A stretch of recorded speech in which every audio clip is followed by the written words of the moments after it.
Moi, c'est Moustapha Sissé, je suis le chef du projet PDCEJ. C'est le projet de développement des compétences et de l'entrepreneuriat des jeunes.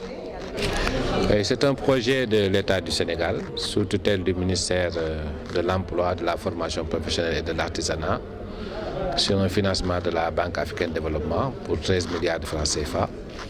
C'est un projet qui devra contribuer à la croissance et à l'emploi par des actions de formation et d'incubation des jeunes sur des secteurs porteurs, mais aussi sur un programme d'entrepreneuriat qui devra permettre aux jeunes, une fois formés et incubés, de pouvoir créer leur propre entreprise.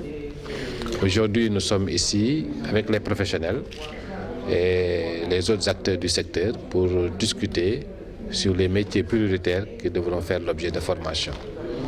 Vous savez, on parle souvent de l'inadéquation entre l'emploi et la formation. C'est une réalité, mais au niveau de notre ministère en charge de la formation professionnelle, depuis pratiquement 5 ans, nous avons mis en œuvre ce qu'on appelle l'approche par les compétences, qui met en avant les professionnels dans l'identification d'abord des métiers qui devront faire l'objet de formation en fonction de leurs besoins dans leur entreprise, mais aussi durant tout le processus d'ingénierie de la formation, les professionnels sont impliqués, associés dans l'élaboration des programmes de formation, dans l'organisation des examens et de la certification, mais aussi dans l'accompagnement à l'insertion. C'est toute la pertinence de cet atelier aujourd'hui qui n'est qu'un point de départ pour enclencher le processus qui devrait nous permettre, dans 2 mois, 3 mois, de démarrer les premières actions de formation. Et comme je l'ai rappelé, nous voulons former ou bien nous allons former selon les besoins qu'ont déjà exprimés aujourd'hui les professionnels, mais qu'on va poursuivre pour affiner avec des rencontres sectorielles qu'on va mener dans les 15 jours à venir.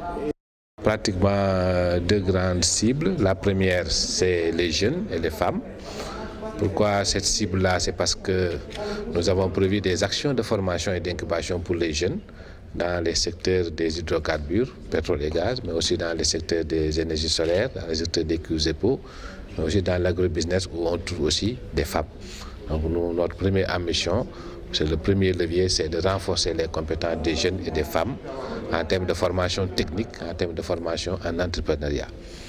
Et la seconde cible, c'est les petites et moyennes entreprises, parce qu'aujourd'hui, nous devons former pour que les jeunes puissent être employables, donc puissent être utilisés au niveau des entreprises en tant que main-d'œuvre qualifiée. Et pour cela, nous avons besoin d'identifier les entreprises qui sont dans les secteurs où nous intervenons pour les mettre à niveau, pour qu'ils soient beaucoup plus compétitifs. Et c'est en retour qu'ils pourront utiliser les produits qui seront issus de nos centres de formation.